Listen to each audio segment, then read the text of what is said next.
Thank you for giving us the opportunity to gather together tonight to specifically look into how you intervened in the establishing of our nation. We thank you and praise you, Lord, because you are the same yesterday, today, and forever. We've seen throughout the course that we've taken here, the time we've spent together already, we've seen so many different ways that you changed the course of the American Revolution. And you oftentimes stepped in at the most difficult of times that it seemed like the revolution was going to end in total loss. But because of your intervention, we are one nation under God today. We give you the praise and thanksgiving in Jesus' name. Amen. Okay. It's good to see everybody out tonight. Good to see you all too. In the first, well, actually started yesterday because yesterday I came in. Thank you, Leo. He came in to help us redo number 6 because somehow the mute button got pushed, and so it wasn't recorded when we did number 6. Tonight's number 8, so we redid that, and then during it, I shared something that I thought, well, maybe I ought to do that tonight because we're at number 8, and it goes 12 weeks, so it'd be good to remind us all of what we're doing in terms of what it's based on. And our whole series is based on Joshua chapter 4, where God commanded the Israelites when they were across the Jordan that they should get 12 stones and put them in a mound like I think you see on the screen there at Gilgal. And every time that the kids would come by, the children would walk by, it was an opportunity for them that they needed to remind the children of Israel the mighty works of God, how miraculous God had worked on their behalf. And that gave them the sense of thankfulness to the Lord and also pride to be in a group of people that had as their God, Jehovah God, the one true living God. And so then as a response to that, if you just think about it, what would it have been like, what would it be like today if the Jewish people did not have the Torah? They did not have a physical book which listed first the first 5 books, the Pentateuch, and then the books that relate to the history of Israel and God's intervention. What would it be like for them? Certainly some of it would have been passed down through oral communication, but there's enough adverse things that go on in the world that I think it would have been thinned out real quickly and wouldn't be what you still have today in terms of the Jewish faith. In the same regard, how about for New Testament Christians? How about if we did not have the New Testament? It was just all oral tradition. Can you imagine in the secular nation in which we live? Nothing would be regarded as positive. And again, it would whittle away at the very fabric of what we believe in. So if that were the case, then what would it be like if a nation began, or first of all, believed in the God of the Old and the New Testament, believed that God did miracles then, did miracles now, not even to bring in miracles that we've experienced ourselves personally, but how about if that nation that started based on the Bible as a Judeo-Christian culture, and that same God of the Old and the New Testament showed up in miraculous ways over and over again to make sure that the one nation under God would become a reality and have the longest existing constitutional republic in the history of the world, 250 years next year. What would it be like if that nation had lost that history? They didn't have it anymore. Well, I think the answer to that is just look at the last 4 years. Just look at the place that we have come to in terms of what is debated. That people can't figure out male, female. They can't figure out basic, just common decency, concern about children. And that's why we waffle. That's the scripture talks about just a people that will waffle between right and wrong, good and evil. They won't be of a stable mind. And that's kind of how our nation has become. Really going back to 1962 and 63. Because let's face it, if in 1962 and 63 prayer is taken out of the public schools, the Bible studies are taken out of the public schools, by 1980 you have the 10 Commandments off the walls of the public schools, then do you really think that teachers in general, or even specifically a teacher, would have the faith in their public school to talk to the children about American history by bringing up God's intervention when God's been stripped away? It's not going to happen. There'd be too much persecution. She'd go into HR, or she'd go into the who's ever the administrator over her. He'd read her the riot act, hear our hymn. So, again, that's where we find ourselves today. And so that's why this course is specifically designed to present God's intervention in the history of the American Revolution, to show that God has a design to our nation, that our nation is founded upon our relationship with Him, upon our faith in the Old and the New Testament, and therefore God has intervened as He promised in the Bible He would. And so that's what we're doing here, is really a restoration project. Okay? It's restoring that which once was but has been stripped out of our culture. Once it's restored, it gives people number one, it's exciting because you see God's intervention in it and you go, whoa, that would be initial reaction. Secondly, you become thankful to God. The fact that the founding fathers, we read their stories or we hear their stories, and all of a sudden we're thankful for them. What they endured, what they gave up, what they sacrificed, so that we would have the freedoms that we have today, even though many of them have been marginalized because of people that don't have a faith background. So specifically what I'm sharing today is that what we are really involved in is something of a restoration project to honor God, to express our thankfulness to God, and then it also moves into the area of being proud to be an American, being proud to be here in the United States of America. Thankful and proud. The pride comes in regard to our standing up. Standing up, whether it's militarily to keep this nation, or standing up speaking right and not allowing wrong to rule. Is everybody with me? Everybody understanding that that's where we're coming from here? Now tonight we're going to take a look at two situations. One is a person, that's Benedict Arnold. Everybody knows, if I say the word Benedict Arnold, what do you think of? What's the word you think of? Well, what is the treason? Yeah, the Benedict Arnold has become synonymous with the word treason. I think that in my sharing tonight, you'll probably learn some things you didn't know. You'll also examine why it was, or what could have caused one of the greatest military fighters, generals for our nation in the American Revolution to turn and all of a sudden then betray both George Washington, in an attempt to betray both George Washington and the nation as a whole. What would the factors be? Well, we'll take a look at those.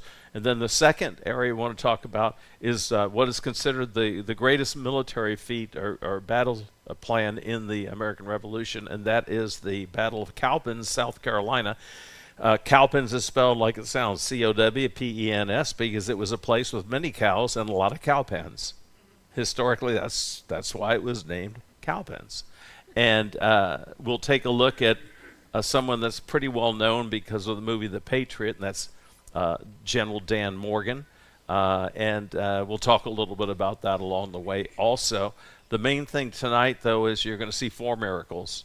And as we've gone now into week 8, it's very seldom that we've had one miracle. There's usually been multiple miracles. So at the end, when we finish week 12, we'll have seen, a lot more than just 12. But I'll explain that as we go a little bit further. Tonight, we want to start with taking a look at Benedict Arnold. On August 30th, 1780, American Revolution hero and General Benedict Arnold made his decision to betray America.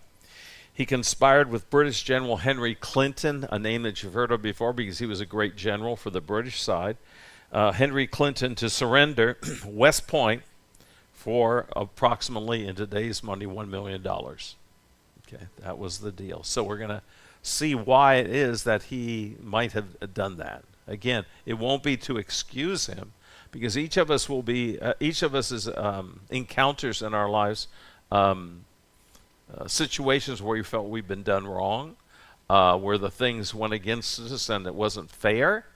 And so each of us then has to decide how we'll navigate life, how we'll respond to those things.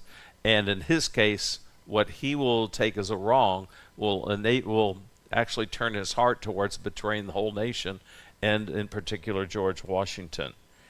I want to repeat something we saw last time, I think with the maybe the last two times, Saratoga and Monmouth. Monmouth, the map, not the one now, Leo. I'm referring to the last one. The fact that when Burgoyne came out of Canada, and what he was trying to do by getting to Albany, New York, he was actually cutting the nations that existed at that time in half to be able to have no relationship with the from the southern states to the New England states. That's what he was attempting to do, and that's going to play an important part here with Benedict Arnold. Let me back up for a second. To really understand Benedict Arnold, and again, he will betray. This betrayal will be hatched in 1780, but you have to go back to 1777, even 1776, which I'll refer to in a minute. In 1777, the British recaptured Philadelphia. That was an ongoing thing between the American forces and the British taking Philadelphia back, because it was at that point where the major political things were taking place. A prominent Philadelphia family with loyalist leanings, the Shippens, hosted the British, and one man in particular, a British soldier. You'll hear this name several times tonight, John Andre. Andre would play an important role in Arnold's treason. One of the Shippens family members that Andre met in the Shippen home was their youngest daughter, who was named Margaret, or for short, they nicknamed her Peggy Shippen. In 1778, the Americans recaptured Philadelphia, but Arnold continued correspondence with Shippen. Now, you've got to understand something here. He's going to marry into this family. They are a loyalist family. We already know what loyalist means. The loyalist is a person that's living here in America, but they side with the British. We saw with the Mohawk Indians last week that the problem is, for the Mohawk Indians, they couldn't discern between a person that was on the side of the American Revolution or a British loyalist, because everybody looked the same. They were all here living, and so it's very hard to make a distinction. In terms of the loyalists, though, what this is going to do, he's going to marry into that family, and he will be in a pressure situation.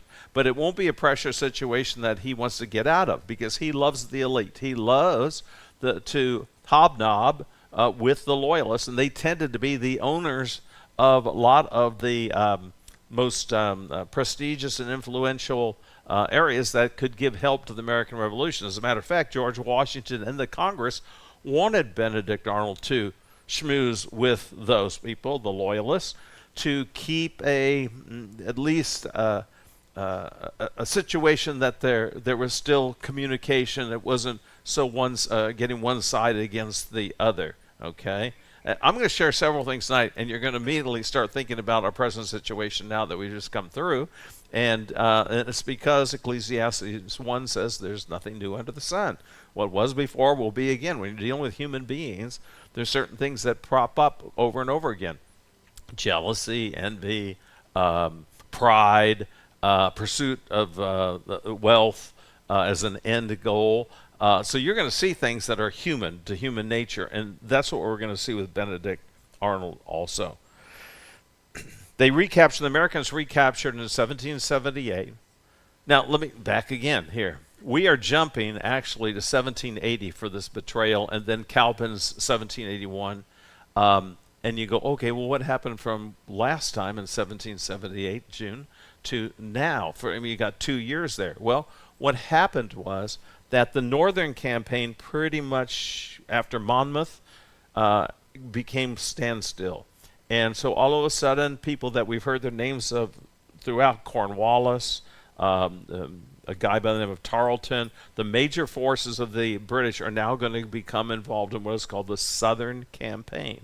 So instead of being in New York, Pennsylvania, a lot of those troops are going to come down now to North Carolina, South Carolina, in that area. And they will basically rule South Carolina. They'll achieve dominance of they'll take Charleston, which is the major seaport, and so they are strongly embedded now, and that's where the battles are taking place. Forgive me, but I need to give you some historical background here along the way, so it's just not facts, but you can kind of see it and kind of feel as we get into this what is happening.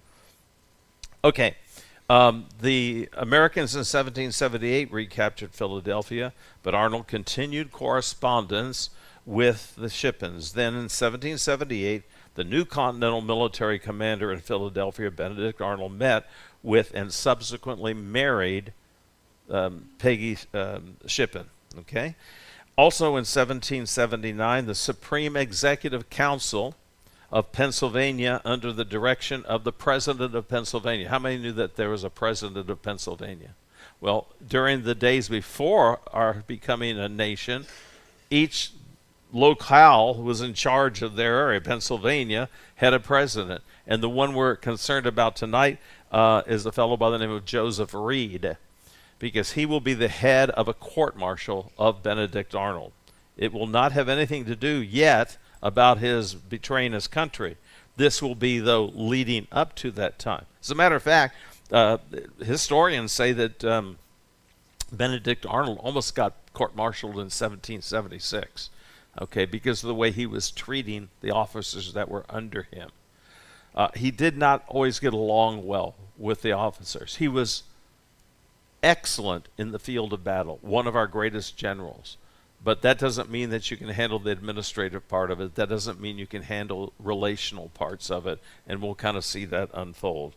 1779, the Supreme Executive Council of Pennsylvania under Joseph Reed brought 8 formal charges against Benedict Arnold for corruption and malfeasance with the money of the federal and state governments.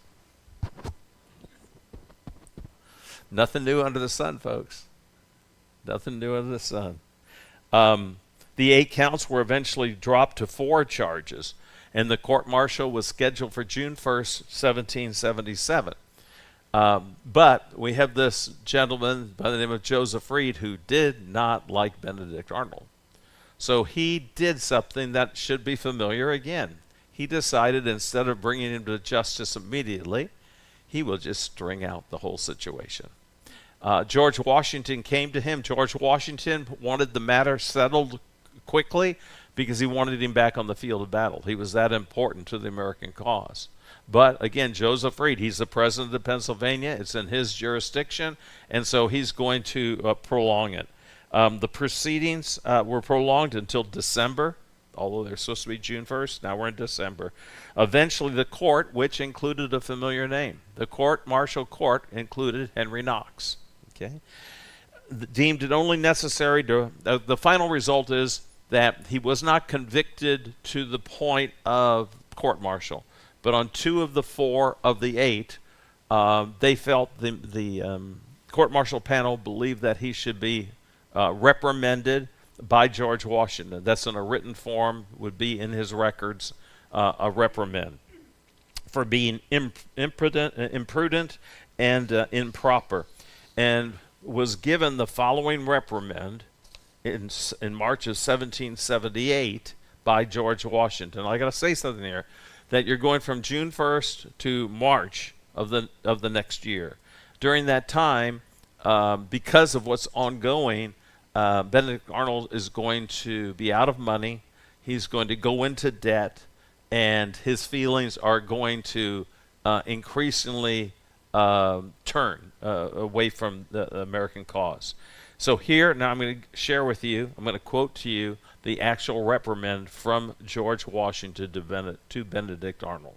Quote, "Our profession is the purest of all. Even the shadow of a fault tarnishes the luster of our finest achievements. The least indiscretion may rob us of the public favor so hard to be acquired. I reprimand you for having forgotten that, in proportion as you have rendered yourself formidable to our enemies, you should have been guarded and temperate in your deportment toward your fellow citizens.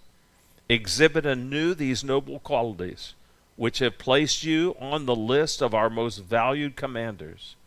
I will myself furnish you, as far as it may be in my power, with opportunities for regaining the esteem of your country."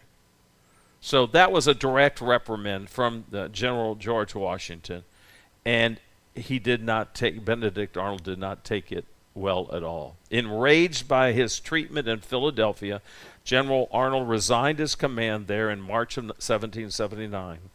He then attempted to receive a commission with the fledgling American Navy. That's the flag there, an appeal to heaven, John Locke. General Washington was the one that created it. But you recall that the fledgling American Navy was 6 ships, and it was growing slowly. Benedict Arnold had a maritime background, and so he wanted to be in command of this problem, a political problem. And that was, there was a whole bunch of other chief sailors that would want to be in that situation. And here's Benedict Arnold coming out of a court-martial and getting a reprimand. And so as a result of that, Congress would not give it to him, and neither would George Washington favor it or back him in his desire to do that. However, he will get a post. He sought and obtained the command of West Point. Okay, so that's what he's going to have here. A central or critical American defense post in the highlands of the Hudson River. General Arnold received this post, okay? But he would systematically weaken the defenses of West Point with the intent of making it easier for the British to capture. So he has now, in his heart, he has gone to the enemy. During this time, John Andre had become British General Clinton's spy chief. Who's John Andre? He's the one that was meeting in the home of the young lady that Benedict Arnold married. Okay, so at the time that his heart, meaning Benedict Arnold's heart, is gone now, away from the American cause to the British cause for $1 million, John Andre, who he knew, has now become British General Clinton. Clinton was a biggie in the wars, okay? Spy chief, with the assistance of Benedict Arnold's wife, with the assistance of his wife. On September 21st, 1780, Arnold met with Andre at West Point, who then left to return to the British lines dressed as a civilian. Okay, so now the treason is fully blooming.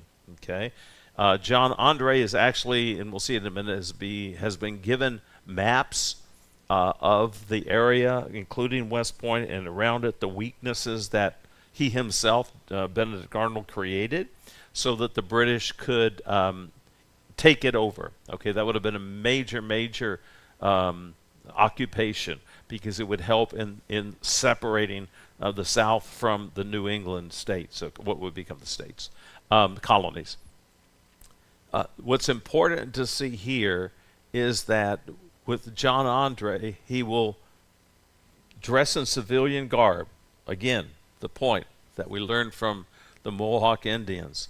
It's difficult for people to know in civilian clothes who you're favoring, whether you're a loyalist or whether you're a supporter of the American Revolution. So he's dressed in civilian clothes, on Monday, September 25th, Arnold received a note announcing Andre's capture with possession of the papers and maps of West Point. Arnold fled, eventually securing shelter on the HMS, as a Royal Majesty ship, the Vulture, on the Hudson River. So he's got the maps, he's got the things. We'll get even more specific in a little bit, but he's dressed in civilian garb, but he is captured. We'll get into that in a minute. And it is now General Washington is aware of it.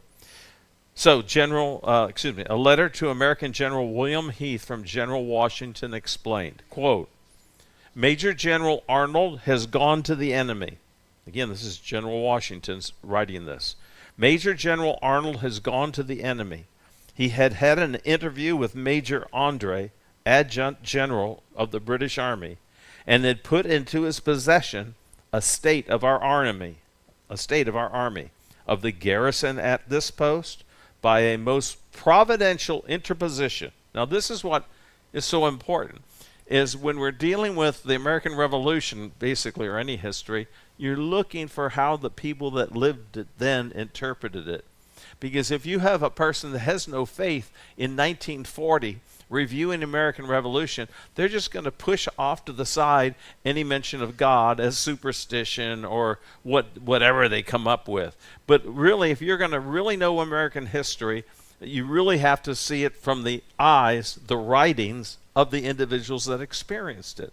And so when George Washington is writing here, he says very specifically, by a most providential interposition, Major Andre was taken in, returning to New York with all these papers in General Arnold's handwriting, who, hearing of the matter, kept it secret, left his quarters immediately under pretense of going over to West Point on Monday forenoon, then pushed down the river in the barge, which was not discovered till I had returned from West Point in the afternoon. End of quote.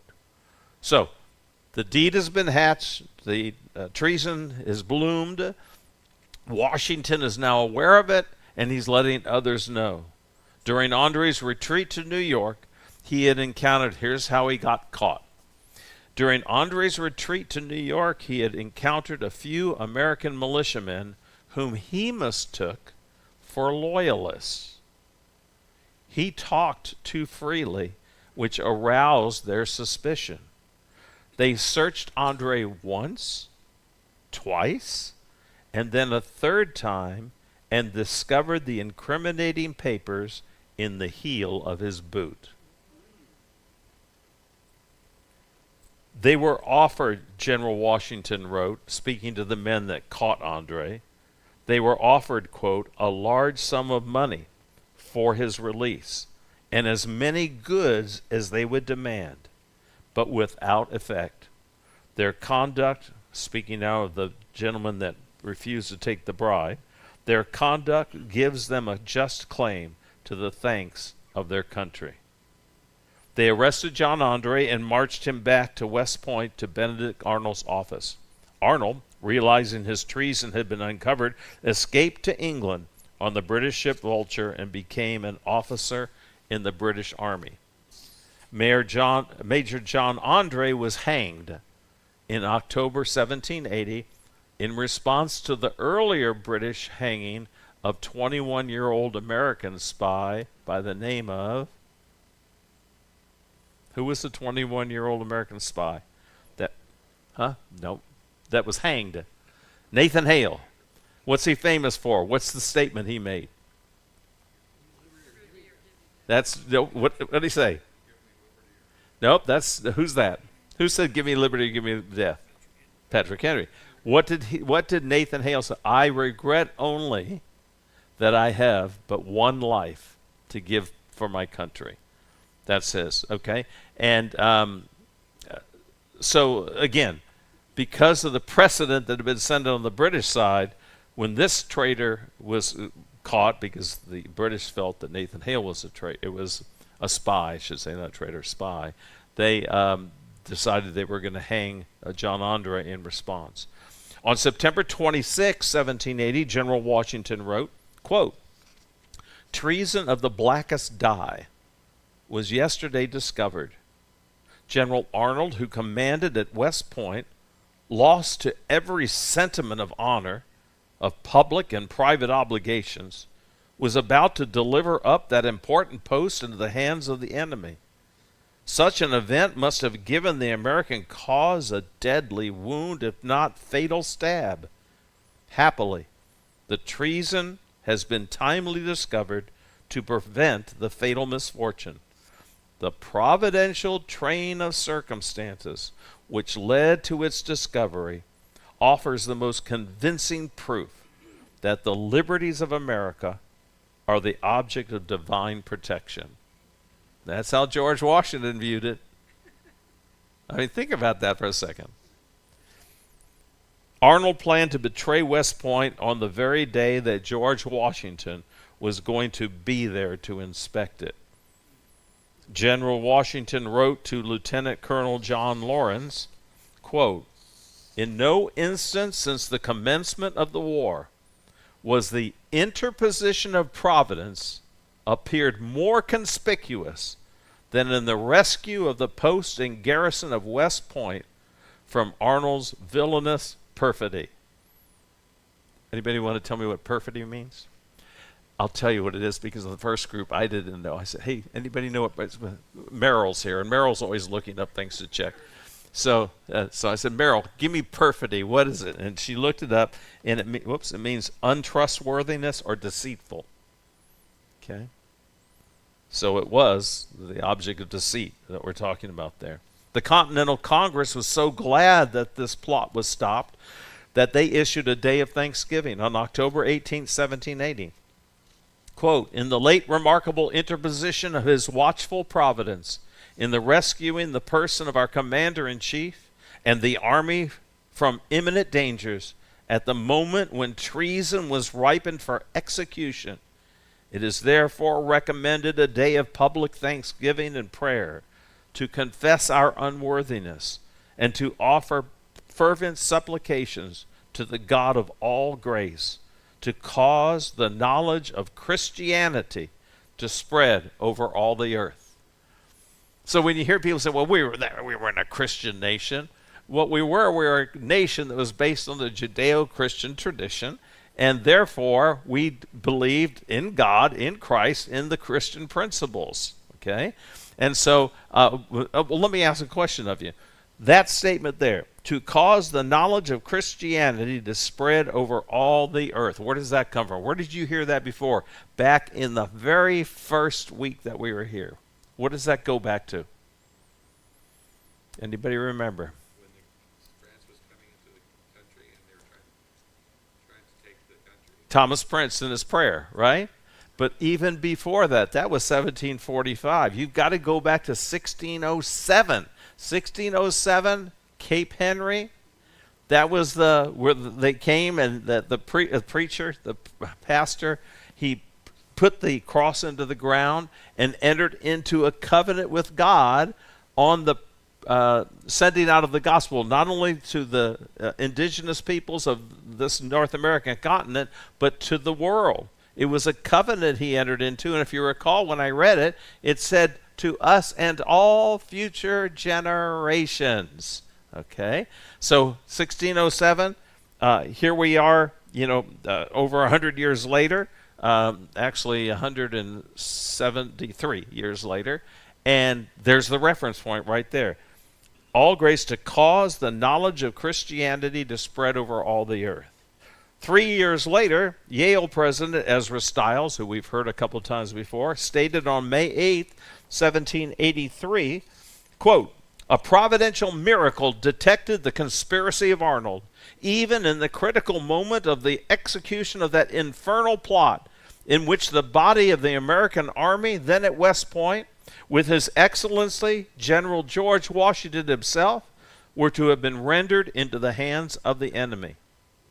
You might raise the question, what happened to Benedict Arnold's wife, Peggy? Well, she pled with everybody that she had no knowledge of what was going on, okay? As for Peggy, she has been, quote, dressing. She had been dressing in anticipation of hosting a breakfast for General George Washington and his party. Possibly, based on a brief discussion with her husband, she pretended hysteria in order to falsely convince General Washington and his staff that she had nothing to do with her husband's betrayal. Fearing for her safety, she and her children fled to her parents' home back in Philadelphia. Later, letters between her and Andre were discovered that evidenced her as complicit in the treasonous events. She was formally banished from Philadelphia and eventually made her way to England, where Arnold died in 1801 and she died in 1804. As for Benedict Arnold, after fleeing to the enemy side, Arnold received a commission with the British Army and served in several minor engagements against the Americans.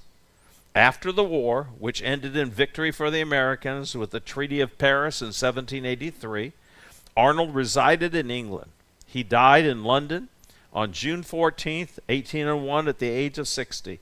The British regarded him with ambivalence, while his former countrymen despised him. Following his death, Arnold's memory lived on in the land of his birth, where his name became synonymous with the word traitor. One final note.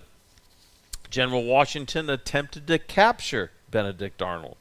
John Champ was chosen to fake desertion and join the British to accomplish his capture. This he was able to do and convince British General Clinton of his defecting. He then fortuitously met Arnold and convinced him that he, Arnold, gave him, Champ, the courage to defect.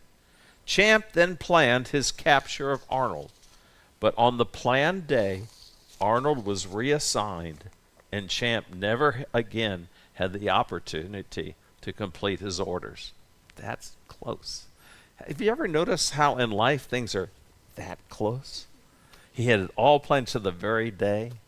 You know, a bullet's going towards your head and you happen to move and it comes that close. See, and I shared this in the first service today at 3. You might not like everything about an individual that God is working in, because God works in imperfect people and with imperfect people. And so when I'm looking at life, when I'm looking at events historical here, Argentina, Italy, because things are happening there, France, things are happening there, Canada, things are happening, Canadian bacon. Canada, things are happening there. I try to look beyond the individuals and see if I can see God's hand in the mix of it. So that's what's really important.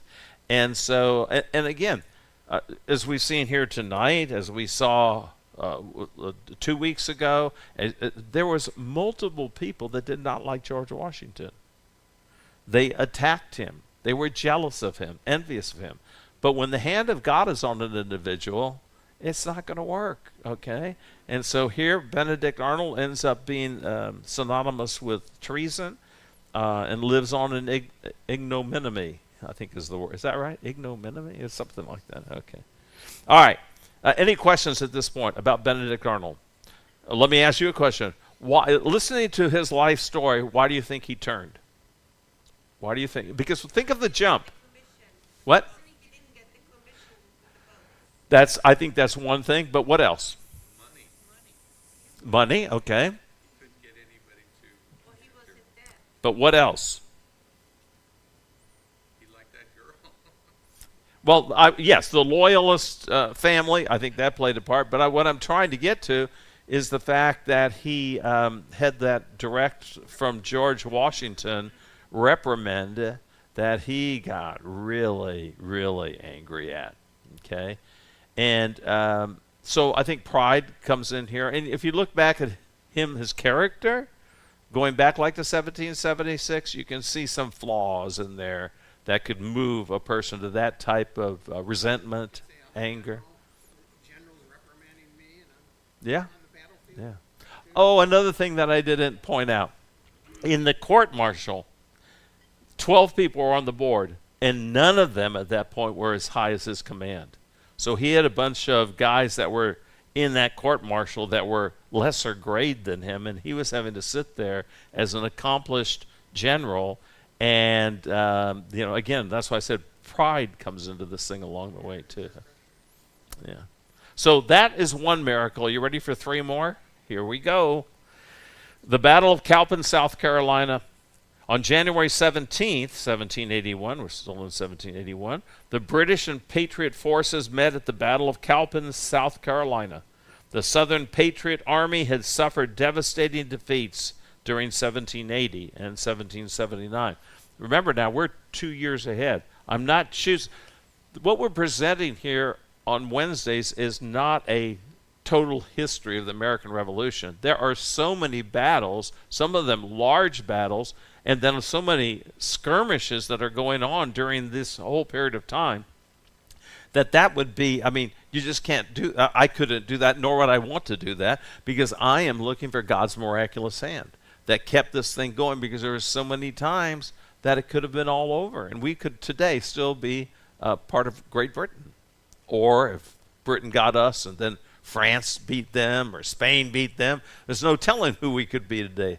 But the fact is that I'm looking for how God showed up and directed the war, even in the most horrendous of times, to eventually create the nation that we have. One of the questions that was asked in the first service, and that was, during this time, was West Point like a college? Were they training people for the military?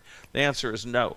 Not till 1802. Once the war was over, then West Point, which was established, that's where the soldiers were, and that's where some of the lead soldiers, the heads of the soldiering were.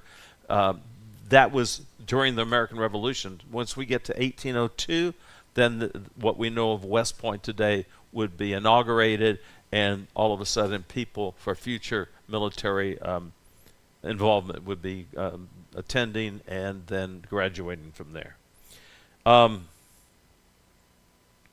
Okay, so during that 2-year period, a couple things happened. Number one, the war now will shift. Cornwallis, Tarleton, Clinton, others, they're going to migrate now. They've been up fighting the battles in New York, Pennsylvania, in the Northeast.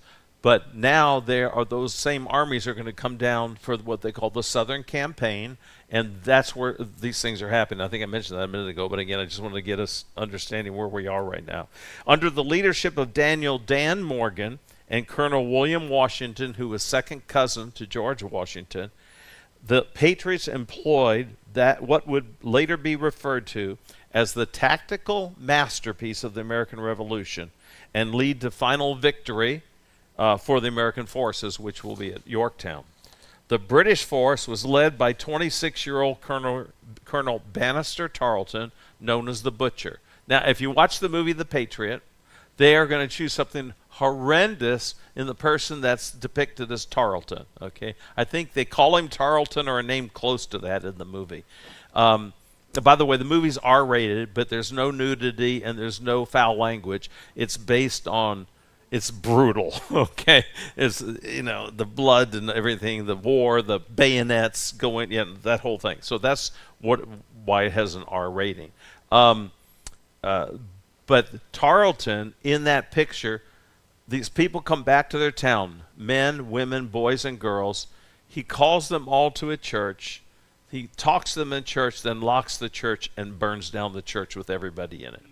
Okay, that was, I think, chosen dramatically to demonstrate how evil of a guy this was, because he was. He was known as the Butcher. He received this title because of the 1780 Battle of Waxhaws, when 300 surrendering Americans were killed by Tarleton's men. In other words, they came out with the white flags, the Americans, 300 of them, but Tarleton gave the order to kill them all. So that's why he got the name the Butcher, and that's why in the movie The Patriot, he is that is shown to be that evil. Okay, the rolling hills of Cowpens. Let's go and take a look at the map now, if we can. Okay, so here is the Battle of Cowpens. The ones in red are the British. The ones in blue are the American forces. You see Morgan's name up there. He has, for this battle, he has 1,040 men. And down here at the bottom, Tarleton has 1,100. So they're pretty evenly matched.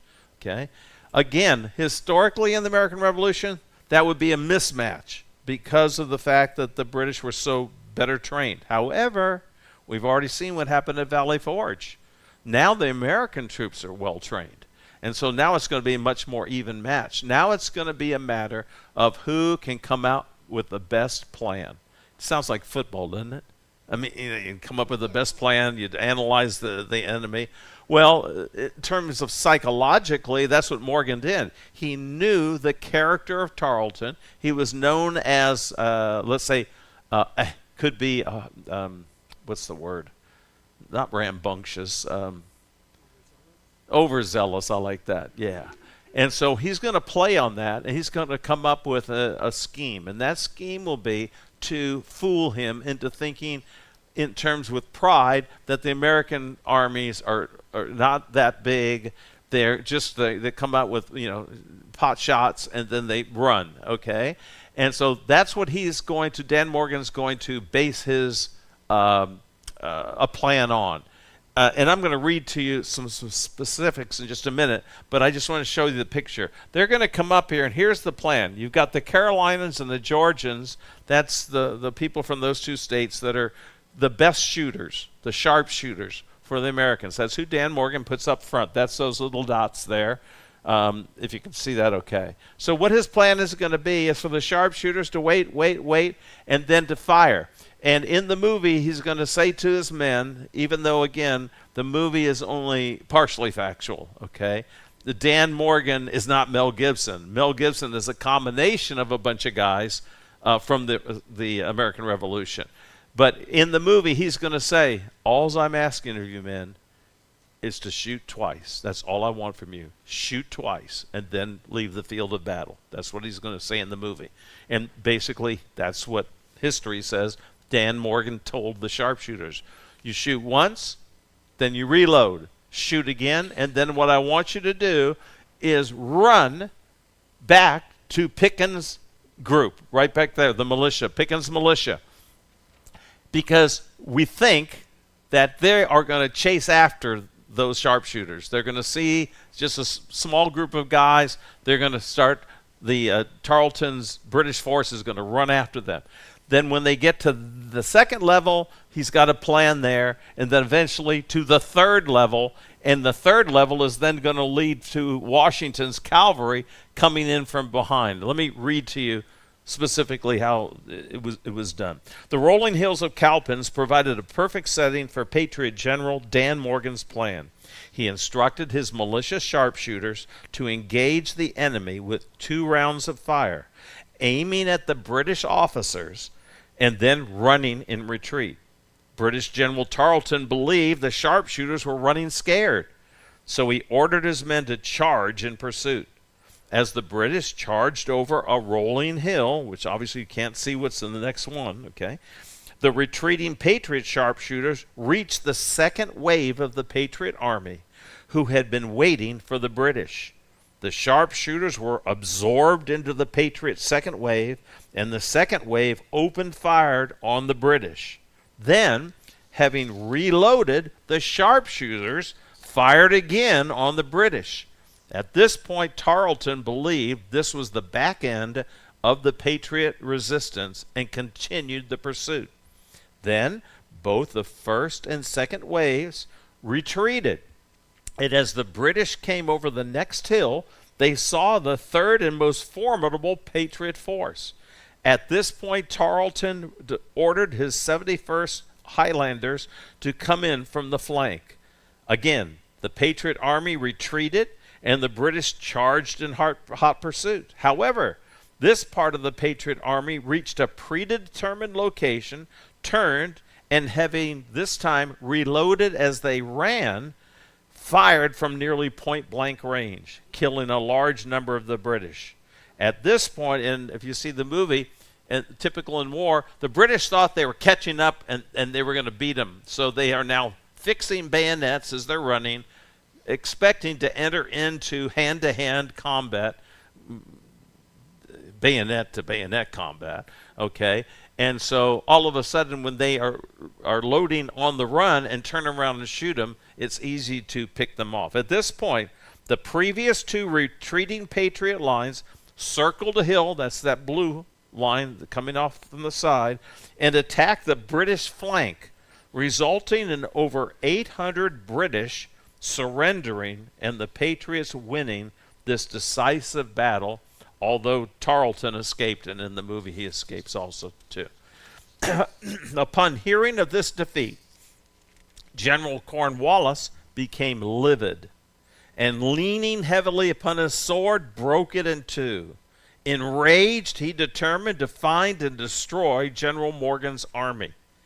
Morgan, knowing Cornwallis would pursue him, quickly headed due north to join up with General Nathaniel Greene in North Carolina, and here's where 3 more miracles are going to come in. To assure he could overtake and destroy General Morgan's army, General Cornwallis burned his own supply wagons. He would later explain, back in England when he was being grilled on what took place at Cowpens, he explained, quote, I employed a halt of 2 days in collecting some flour and in destroying superfluous baggage in all my wagons except those loaded with hospital stores, salt, and ammunition, and 4 reserved empty in readiness for sick and wounded. So all the other wagons were destroyed. Why would he do that? Yes, that's part, but why would he choose to do that then?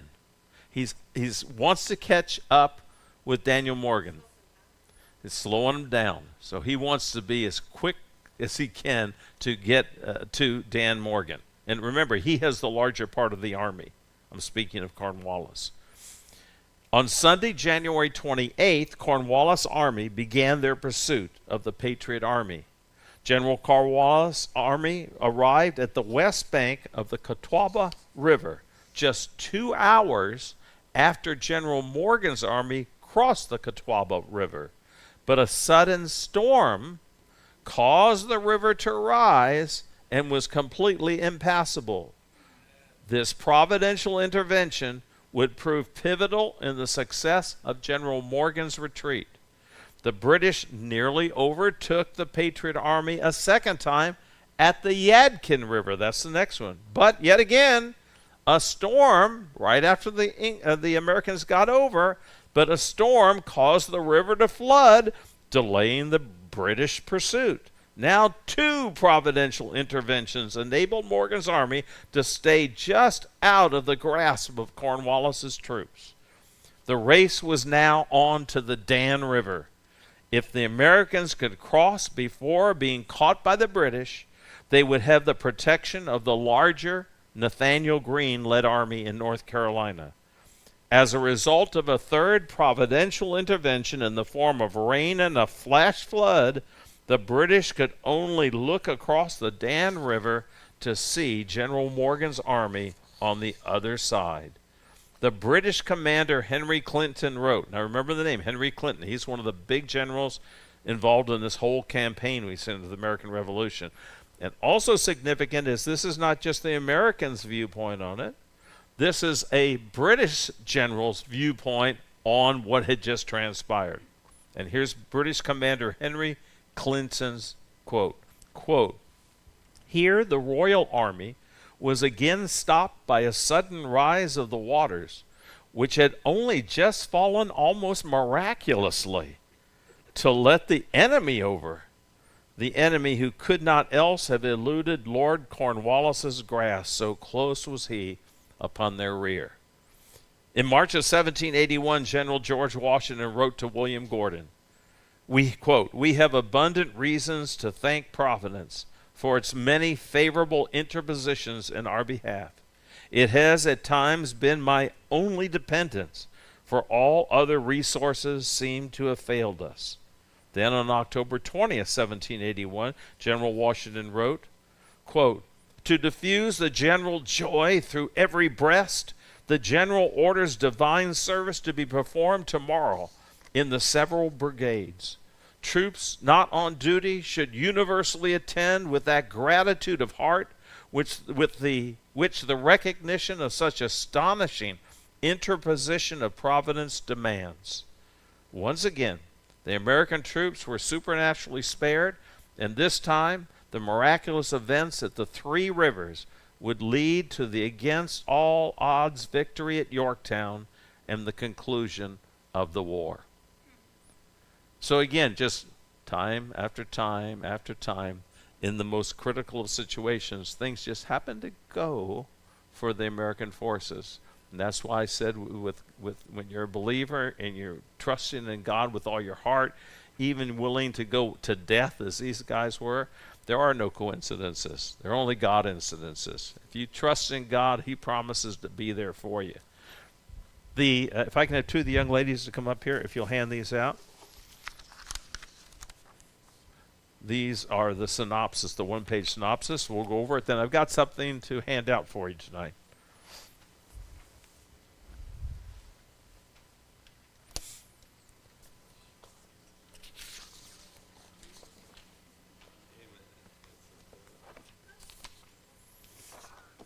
Today's letter is the letter H. a boot heel full of treason, and 3 high rising rivers. This is to help in our memory of these things. First week was the letter A. What did it stand for? Answer prayer. That did what? Thank you. Second week was B. What did that stand for? The story of who? Who? George Washington. Oh, has he got it up there again? That's.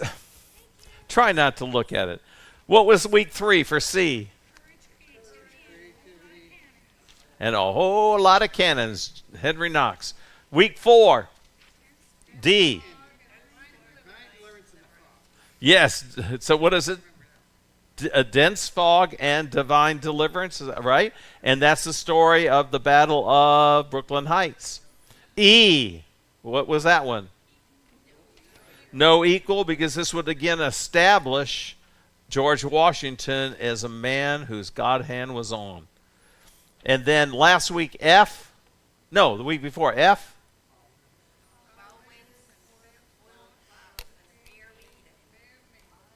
Okay. That's a. Let me read it for you. Let's see. Foul winds, foiled plot, fair maiden, vive la France. Okay, so that was the foul winds kept the British ships from coming into port. The foiled plot was the cabal against the president. And then fair maiden was who? No, Jane McCrae. That was Jane McCrae in the ballad of Jane McCrae. And then Vive la France, France, once they saw that the Americans had a chance, it's time to come against your generational enemy that for generations have been fighting each other. Okay, and then later Spain would come in the same regard. Okay, and then what was the last one? Oh, Graves, a German general in Gutsy called. That's Valley Forge. That was last week. And today, a boot heel full of treason and 3 rising rivers. The name Benedict Arnold is synonymous with the word traitor. He sold out to the British for the equivalent of $1 million. He had many enemies because of how he handled his affairs.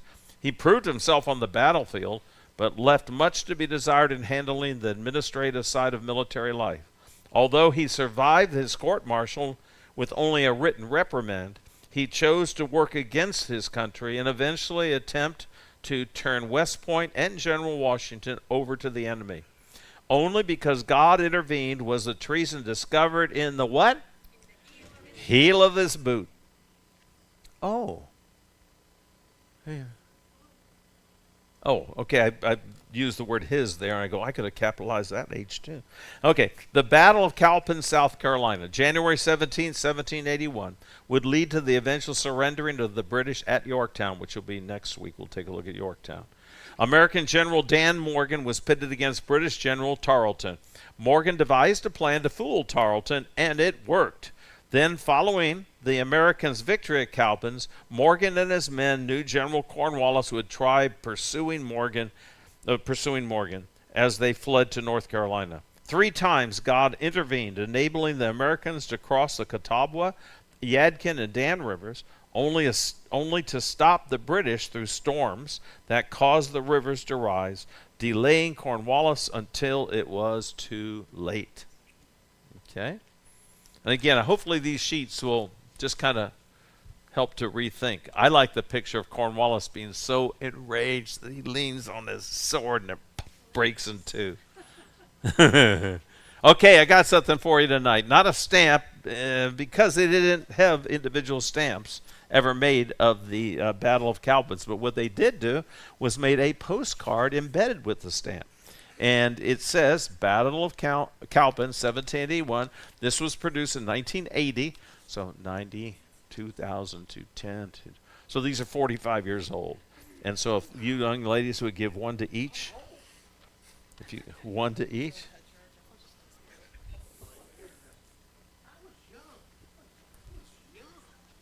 In 1980?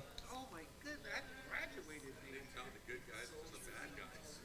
Man, One to each person.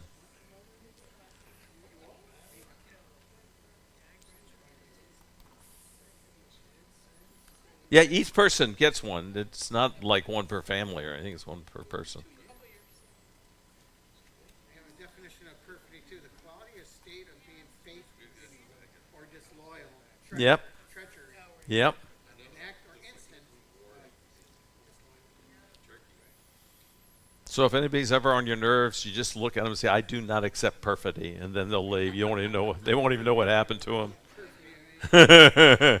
Okay, let me give you a little preview of what's to come, because we have a very important announcement. Okay, so the next 2 weeks, next week is Yorktown, and then we go all the way. That'll be 1783. Then we're going to go all the way to 1812, because that will be the Battle of 1812, the War of 1812. And that will be the British attempting to come back in and take what they can of the American continent. Miracles in both Yorktown and at New Orleans. Then we're... Oh, I'm sorry. I should have shown this earlier. No. Let me tell you a little about Benedict Arnold. He was considered to be the best looking of any of the generals and all. So there was... The townspeople, I think there was a little bit of jealousy because of that. Also, because he married into a very influential family. Because, on the other hand, he had some character flaws that he took advantage of. When he was court-martialed, the two things that he got really in trouble for was, one, that he commandeered American Revolution wagons and used them for his own personal usage, which was a no-no. And then the second one was that he ordered that all stores would be closed in Philadelphia, and that there would be no exchanging of monies, buying anything. But then he himself went to the stores and got stuff. So in other words, he had his own rules. There you go. Hey, I wonder, it's kind of like a lady who tells you to stay in your home, but then they get videos of her getting her hair done. It's kind of like that sort of thing. And so, like I said, there's nothing new under that. We're talking about Pelosi, right, when she did that. So we're talking about the governor when he goes eats in a fancy restaurant. We're talking about Fauci when he goes to a ball game with no mask. There's nothing new under the sun. People that get into a position of authority, what's the old line? Authority corrupts, and absolute authority corrupts absolutely. Okay. So anyway, so things repeat over and over again. That's why, to me, in reading this, it kind of teaches us, we become aware of things better. Okay, so let me tell you the change then. 2 weeks, for the next 2 weeks is Yorktown and then New Orleans, the Battle of 1812, the War of 1812. Then we're going to have a week off, not from here, but a week from this off, because Pastor Montiel will be here from Argentina. So on that Wednesday night, which is the 19th, that will be after the week after the 10th, our 10th week. He will be here for a service at 6:30, and I hope everybody will come to that.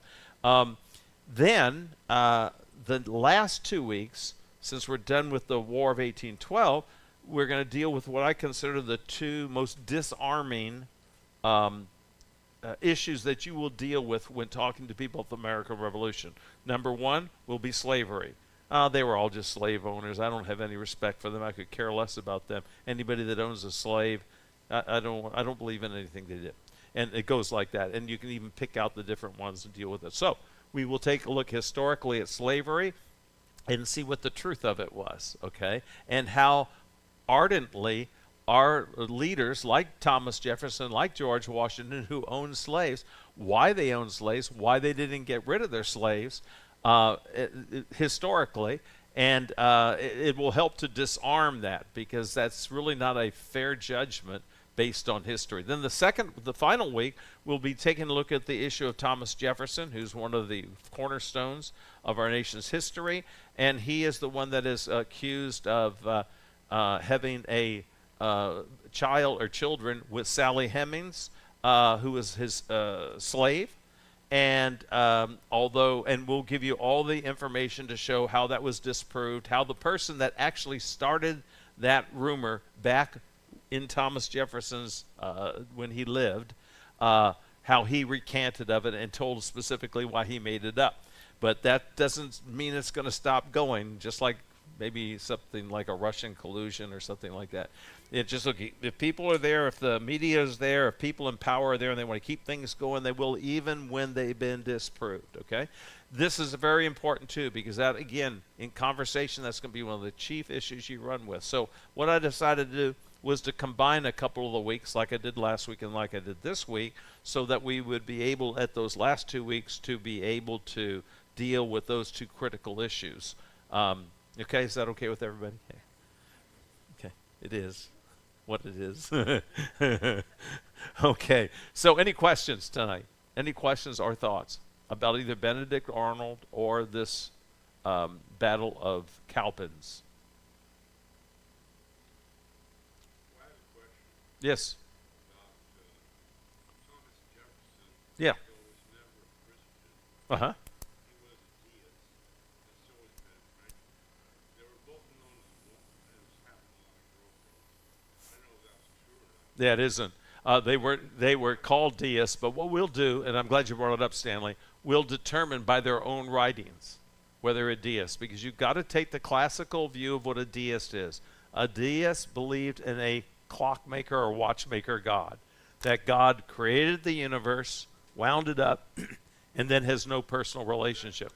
They said, I don't know, the history books might be wrong. It says they were deists, Yeah. so they weren't all Christians. So what we'll do is we'll discuss again the term, we'll define the word according to what it means, a deist, and then we, by their own writings, will determine whether they're deists. Also, when we deal with Benjamin Franklin, you have to take into account that just like us, people come to the Lord at later points of their life.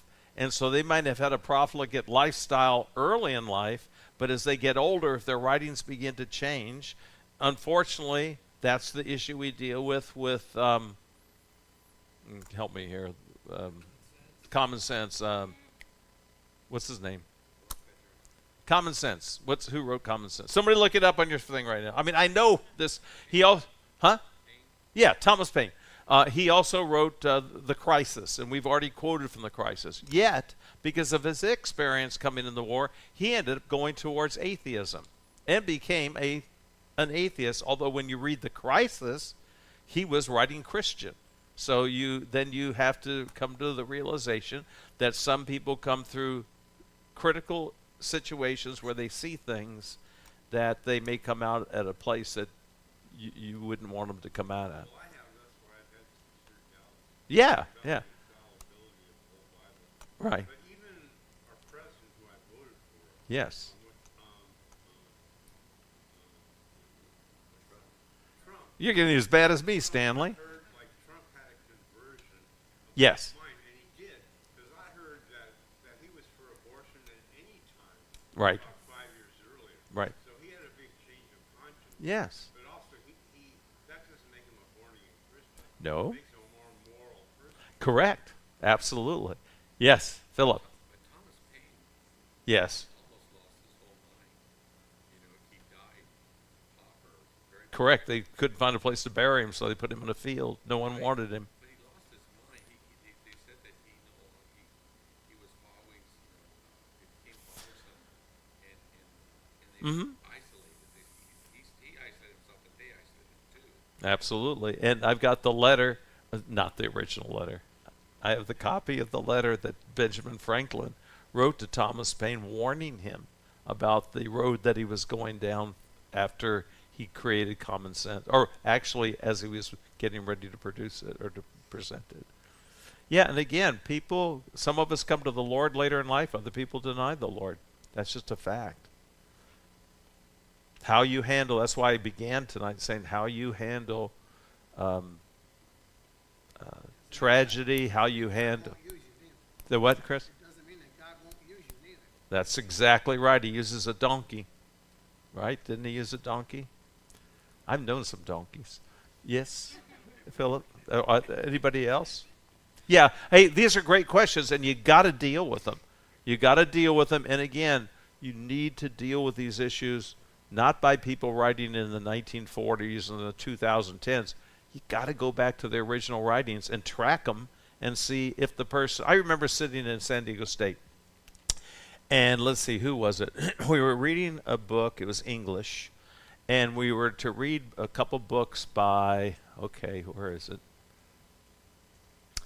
A European writer, I believe Russian, Dostoevsky. And so I go and I read the book, and I'm reading it, and I'm going, he doesn't say it, but this guy had a Christian conversion. And I can show that. So we get back in class, and that's what I came out with. We were sitting there, and they said they were going through the mechanics of it. And I said, hey, I'd like to entertain my thought here because I want to point out some things. This guy had a Christian conversion. That's why he's saying what he's saying there. So I think it's really important to read and you know what? Then I went and I looked up historically, and it said he had a Christian conversion.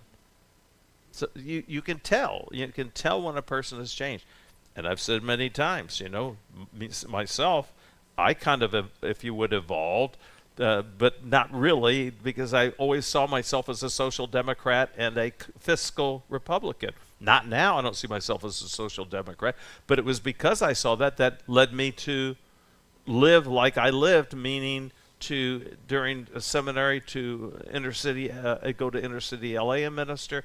Why I feel very strongly in 2002 to entertain our relationship within our Hispanic community. That's because of the way I looked at things on what was good out of a lot of the social programs that were at certain times purported by the Democratic Party. I thought that there was a good balance between Democrat and Republican, not in the last decade, but before that. Because I'm an old man now and I can relate back over a long period of time. There's also Graham and Templeton. Billy Graham and Yeah.